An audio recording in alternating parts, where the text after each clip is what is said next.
Hello everyone, मैं हूं अपेक्षा और मैं स्वागत करती हूं आपका टीएमआर टॉक्स में। तो आज का जो हमारा डिस्कशन होने वाला है वो एक पर्टिकुलर आईपीओ के बारे में है। अब हमारे शेयर मार्केट में जो लास्ट आईपीओ आया था वो था SBI cards and payment services limited का, जो कि लगभग 3 से 3.5 महीने पहले आया था। ओके, प्री कोविड ईरा हम उसे कह सकते हैं। और अभी जो है रोजारी बायोटेक लिमिटेड, इसके बारे में आज हम डिस्कशन करने वाले हैं। तो आज का जो वीडियो है हमारा या डिस्कशन है उसे मैंने 3 पार्ट्स में रखा है। तो सबसे पहले तो हम इस इंडस्ट्री के बारे में जानेंगे, उसके बाद हम आएंगे कंपनी की तरफ, कंपनी की स्टोरी क्या है, वो करती क्या है, उसका एक्सपेंशन प्लान्स एक्सेट्रा, और फाइनली हम उसके नंबर्स या फाइनेंशियल्स के ऊपर डिस्कशन करेंगे। तो अब हम शुरू करते हैं। रोजारी बायोटेक लिमिटेड ये स्पेशलिटी केमिकल मैन्युफैक्चर करता है। अब जब मैं स्पेशलिटी केमिकल कहती हूँ तब आपको ये जानना जरूरी है कि ये केमिकल क्या होता है और फिर स्पेशलिटी केमिकल उससे कैसे अलग है। तो यहाँ पर जो डिफरेंस है वो हम सबसे पहले देखेंगे। आपका जो बेसिक केमिकल होता है वो बहुत हाई वॉल्यूम में उसको प्रोडक्ट प्रोड्यूस किया जाता है और फिर उसे फर्दर आगे दूसरे इंडस्ट्रीज को देते हैं उसके ऊपर और भी प्रोसेसिंग करने के लिए। तो इसीलिए यहाँ पर कोई मेजर प्रोडक्ट डिफरेंशिएशन नहीं होता। पर जब मैं स्पेशलिटी केमिकल की बात करती हूँ तो उसको बेचते हैं उसके क्वालिटी और उसका जो एंड यूज होने वाला है उसके बेसिस पे, और वो एक पर्टिकुलर स्पेसिफिक एट्रीब्यूट देता है हमारे प्रोडक्ट को। ओके, और उसी के कारण उसे बैचेस में बनाया जाता है। यहाँ पर बल्क क्वांटिटी में स्पेशलिटी केमिकल नहीं बनते, क्योंकि हर प्रोडक्ट की कुछ डिमांड होगी, कुछ रिक्वायरमेंट्स होंगे, उसके हिसाब से स्पेशलिटी केमिकल को बनाना पड़ता है, जिसके कारण उसमें रिसर्च काफी ज्यादा इन्वॉल्व रहता है। ओके, अब एकदम बेसिक एग्जाम्पल अगर मैं आपको देने जाऊं तो हम सोप्स के बारे में सोचते हैं। मान लीजिए डव है और लक्स है, तो ये जो दोनों साबुन है उसमें किसी प्रकार के स्पेशलिटी केमिकल्स यूज हुए हैं डेफिनेटली, उनको उनका जो फ्रेग्रेंस है, उनका जो टेक्सचर है एक्सेट्रा वो देने के लिए। इसीलिए ये दोनों का ऐसा डिफरेंशिएशन है। आई होप ये पॉइंट अभी क्लियर है। तो अब हम आगे बढ़ते हैं और ब्रॉडर पर्सपेक्टिव की तरफ देखते हैं कि जो ग्लोबल मार्केट है उसमें ये स्पेशलिटी केमिकल का एग्जैक्टली सिनेरियो क्या है। अब जब हम ग्लोबल मार्केट्स की तरफ आए हैं, चाइना जो है वो लार्जेस्ट केमिकल प्रोड्यूसर है वर्ल्ड में, और इंडिया है वो 6th पोजीशन पे आता है। ठीक है, और जो ग्लोबल केमिकल इंडस्ट्री है उसके अंदर स्पेशलिटी केमिकल का जो शेयर है वो लगभग 22% है। अब हो क्या रहा है चाइना में कि उनके यहाँ पर जो प्रोडक्शन है, जो फैसिलिटीज है, वो लोग रिड्यूस कर रहे हैं, क्योंकि एनवायरमेंटल कंसर्न्स बहुत ज्यादा आ गए हैं उस कंट्री में। अभी डेफिनेटली चाइना मैन्युफैक्चरिंग हब है पूरे वर्ल्ड का, तो उनको उनके पर्यावरण पे उसका नेगेटिव असर होने ही वाला है। तो इसीलिए अभी वो लोग थोड़े से प्रिकॉशंस ले रहे हैं, या they are getting aware of it, और जिसके कारण अभी वो लोग थोड़ा फैसिलिटीज उनका मैन्युफैक्चरिंग जो है वो श्रिंक कर रहे हैं, जिसका पॉजिटिव इफेक्ट हमारे कंट्री पे हो सकता है अगर हमने वो ठीक से अपॉर्चुनिटीज टैप किए तो। एज अ कंट्री अगर मैं इंडिया की बात करूं, अगर कुछ पॉजिटिव फैक्टर्स की बात करूं, तो ये है कि सबसे पहले तो हमारे पास लो कॉस्ट ऑफ लेबर है, मैन्युफैक्चरिंग भी हमारे पास कंपैरेटिवली लोअर कॉस्ट में हो जाएगा। अब चाइना जितना लो कॉस्ट में नहीं होगा, बट डेफिनेटली अगर दूसरे नेशन के साथ कंपेयर करेंगे तो कम सस्ते में ही होगा। सेकेंडली, जो टेक्निकल स्किल्ड मैन पावर है हमारे पास। ओके, एंड उसके बाद में जो इंडिया है वो रिसर्च के मामले में टॉप 10 में आता है। ओके, इसके लिए जो रिसर्च लगता है, तो ये एक बहुत ही इंपॉर्टेंट बात है। मैंने आपको स्टार्ट में जब हम डिफरेंस के बारे में बात कर रहे थे तब मैंने बता दी। तो अब हम कुछ चार्ट्स देखते हैं जिससे आपको पता चल जाएगा कि ओवरऑल सिनारियो क्या है इसका। ये है हमारा ग्लोबल स्पेशलिटी केमिकल मार्केट। इसके प्रोजेक्शंस दिए गए हैं 2023 के लिए।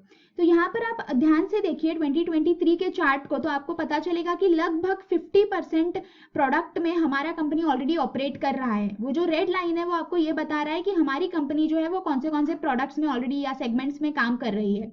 अगर हम इंडियन मार्केट्स की तरफ आएंगे तो देखिए डाई एंड पिगमेंटेशन और एग्रोकेमिकल जो है वो मेजॉरिटी चंक ले रहा है, पर कंपनी अब तक उसमें आई नहीं है। कंपनी इसको डेफिनेटली एज एन अपॉर्चुनिटी देखकर इसके अंदर फोरे कर सकती है। Okay, and apart from that बाकी जो मेन 4-5 कैटेगरीज दी है उसके अंदर वो है होम केयर, पर्सनल केयर, और फिर टेक्सटाइल एक मेन है कंपनी के लिए सेगमेंटेशन।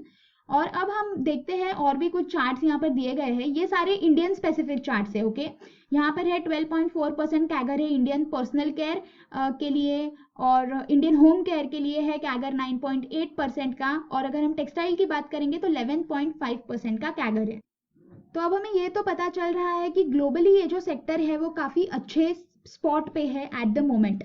तो अगर हमारे जो इंडियन प्लेयर्स है वो उस अपॉर्चुनिटी का ठीक से यूटिलाइजेशन करते हैं, उसके ऊपर वो काम करते हैं, so we will be able to benefit. अब ये स्पेसिफिक कंपनी है, वो इसका यूज कैसे करने वाली है, क्या करने वाली है, वो हम देखते हैं। अब हम आते हैं कंपनी की तरफ। कंपनी के लिए हम अभी जाएंगे उसके वेबसाइट पे और देखेंगे कुछ प्रोडक्ट्स है या कौन से सेगमेंट्स है जिसमें वो एग्जैक्टली काम कर रही है।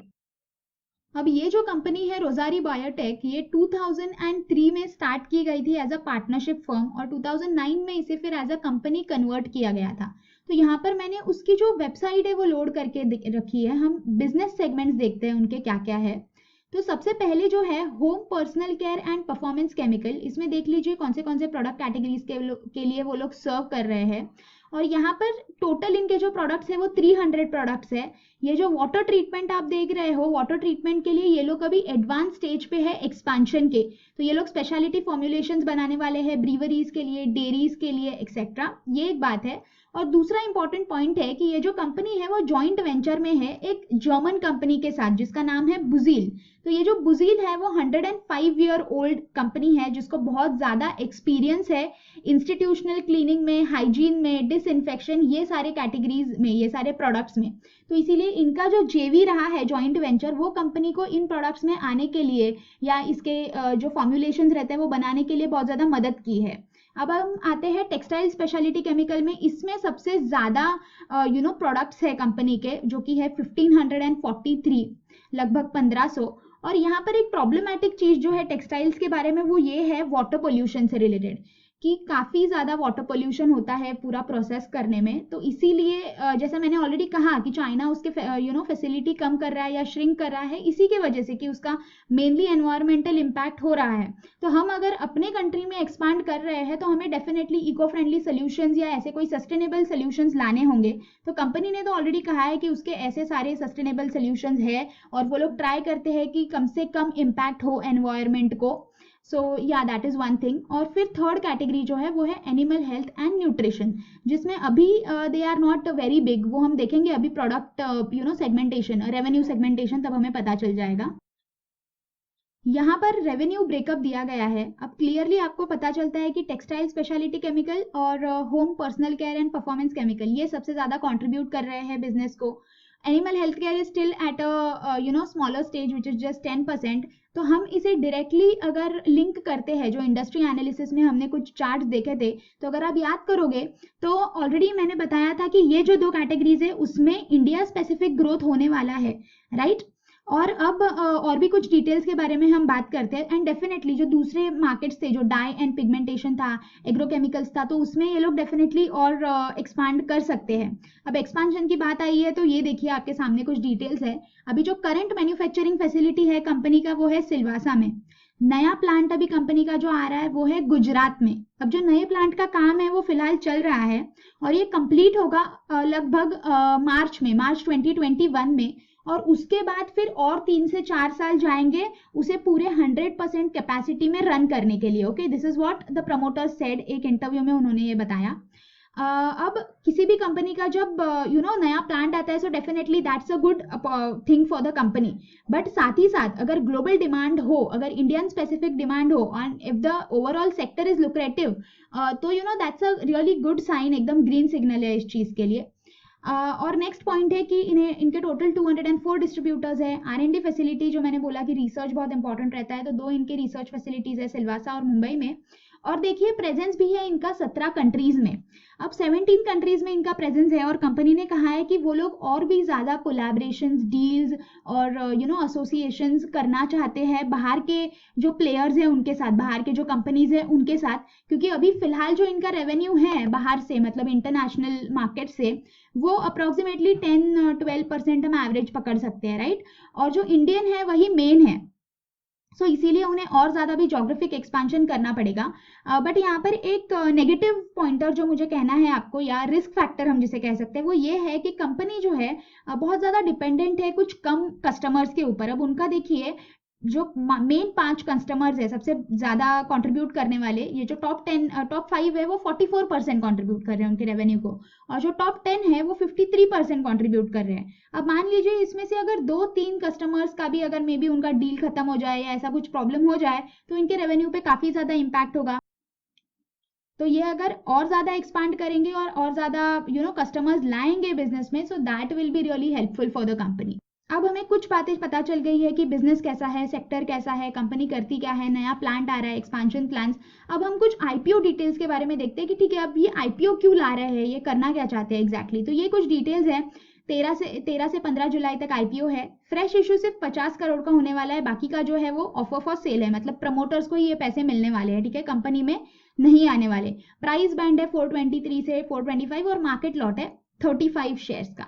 अब देखते हैं कि ये जो पैसे रेस कर भी रहे हैं 50 करोड़, उसका करने क्या वाले। तो देखिए, इनका जो डेट है, जो लोन लेके रखा होगा इन्होंने, वो उन्हें रीपे करना है, जिसके लिए वो लोग फंड रेस कर रहे हैं। और दूसरी बात है कि वर्किंग कैपिटल के लिए भी वो यूज किया जाएगा। अब अगर मैं शेयर होल्डिंग पैटर्न की बात करूं तो शेयर होल्डिंग में देखिए अभी 95% है, प्री इशू, पोस्ट इशू हो जाएगा 72%। तो ये कुछ चीजें थी कंपनी के बारे में। अब हम जो थर्ड हमारा डिस्कशन पॉइंटर था, जो था फाइनेंशियल एनालिसिस, तो इसके ऊपर हम आते हैं। ये चार्ट में हमें रेवेन्यू और पैट दिया गया है जो कि मिलियन में है। तो रेवेन्यू का कैगर देखिए आप, 41.65% है 2018 से लेकर, और पैट का है 60%। अब इससे रिलेटेड एक इंपॉर्टेंट पॉइंट है, जब ऐसे ही जैसे हम पीयर कंपैरिजन में जाएंगे मैं आपको बता देती हूँ, तब तक आप ये पर्टिकुलर टेबल देख लीजिए। एबिटा और पैट मार्जिन है, एबिटा मार्जिन और पैट मार्जिन दोनों भी पॉजिटिवली ग्रो कर रहे हैं, okay. And then there is PE ratio. अब पीई रेशियो देखिए कंपनी का है 31.6, जो कि था FY20 में। अब यहाँ पर जब हम आते हैं इस चार्ट पे पीयर कंपैरिजन के, तो आपको क्लियरली पता चल रहा है कि ये जो कंपनी है वो जो मेजर प्लेयर्स हैं मार्केट में उनसे काफी छोटी है, जैसे आरती इंडस्ट्रीज हुआ या फिर अतुल हुआ, ओके। तो दैट इज वाई पी जो है ये लोग स्लाइटली हायर चार्ज कर रहे हैं, या फिर they are actually taking a lot of premium from the shareholders to be shareholders basically.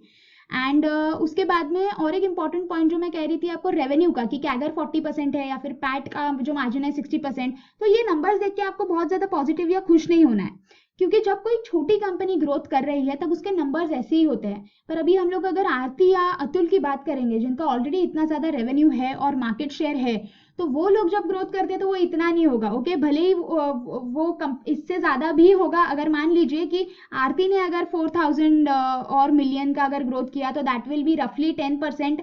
और उसी के जगह पे अगर रोजारी करेगा तो आप ही सोचिए कि वो फिगर क्या होगा। So what I am trying to tell you is कि आपको ये फिगर्स देख के डायरेक्टली खुश नहीं होना है। You have to compare it with all the other companies, और फिर आपको एक प्रॉपर पिक्चर मिलेगा। अदरवाइज वो बायस्ड एनालिसिस जैसे हो जाएगा। और एक इंपॉर्टेंट पॉइंट यहाँ पर ये है कि जो इनका डेट टू इक्विटी रेशो है वो अभी लगभग 0 होने वाला है, क्योंकि ये जो पैसे हैं वो यूज करने वाले हैं उनका जो डेट है वो कम करने के लिए।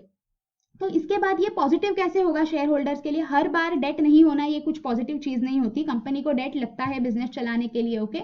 बट ये कंपनी ने कहा है कि जैसे ही अब उनका प्लांट ऑपरेशनल होगा, उसके बाद में और 3 से 4 साल जाएंगे उसे 100% कैपेसिटी पे लाने के लिए, और तब तक उनको कोई केपेक्स रिक्वायरमेंट नहीं होने वाले हैं। तो इसके वजह से उनका डेट नहीं होने वाला, ओके। सो हम लोग ये सोच सकते हैं कि इसके लिए उनका जो रेवेन्यू है वो बढ़ेगा। अब जब रेवेन्यू बढ़ेगा तो 2 बातें होंगी। एक तो होगा कि या तो वो लोग डायरेक्टली शेयर होल्डर्स के साथ शेयर करेंगे in the form of bonus issue, dividend etcetera, या फिर they will plough back those profits और वही वापस बिजनेस में वो लोग यूज करेंगे, जो इवेंचुअली शेयर होल्डर्स के लिए अच्छे होने वाला है। अगर रेवेन्यूज अच्छा आए तो उसका जो मार्केट प्राइस है उसके ऊपर डेफिनेटली असर होगा। तो ये एक पॉइंट होता है। और अब और एक यहाँ पर देखिए मैंने चार्ट दिया है, कंपनी ने क्या किया है, एंकर इन्वेस्टर्स से जो है पैसे रेस किए हैं सेम प्राइस पे 425 पे, और ये तो अभी किया है एंकर इन्वेस्टर्स से। आप नाम देख लीजिए, सारे फंड हाउसेस है काफी सारे। पर दिसंबर में जो है, दिसंबर 2019 में भी इन्होंने जो फंड्स रेस किए थे वो भी कुछ म्यूचुअल फंड्स थे जिन्होंने इनमें इन्वेस्ट किया था, और वो भी सेम प्राइस पे था 425 पे। तो ये तो हमें पता चल रहा है कि जो मार्केट है उसने तो ये जो प्राइस है वो एक्सेप्ट कर लिया है, ओके, ये सारे फंड हाउसेस ने। सो अभी जैसे ही हम कंक्लूजन की तरफ आ रहे हैं या एंड पार्ट की तरफ आ रहे हैं, तो ओवरऑल तो हमने देखा कि जो ग्लोबल स्पेशलिटी केमिकल मार्केट है, और डेफिनेटली उसी के कारण इंडियन मार्केट जो है that is in a sweet spot, okay. और चाइना का जो प्रॉब्लम है उसके वजह से हम बेनिफिट करने वाले हैं अगर हमने वैसे टाइप के स्टेप्स लिए, अगर हमारी कंपनीज ने वैसे अपॉर्चुनिटीज में टैप किया। स्पेसिफिकली अगर मैं अपने कंपनी की बात करने जाऊँ तो उसे फंडामेंटली वो स्ट्रांग है, उसके जो जैसे हमने अभी फाइनेंशियल्स देखे, थोड़ा सा हायर पीई है, ये एक मेरा कंसर्न है, बट अपार्ट फ्रॉम दैट सारी चीज़ें अच्छी है। उनका नया प्लांट भी आ रहा है, that is a very positive sign for the company. So हमारे तरफ से हम पॉजिटिव है इस पर्टिकुलर कंपनी को लेकर। अगर आप इसमें लॉन्ग टर्म के लिए इन्वेस्ट करना चाहते हो और जो इस पर्टिकुलर सेक्टर में जो अपॉर्चुनिटीज आने वाली है उसको अगर आप टैप करना चाहते हो तो आप मुझे ज़रूर बताइए आपको वीडियो कैसी लगी।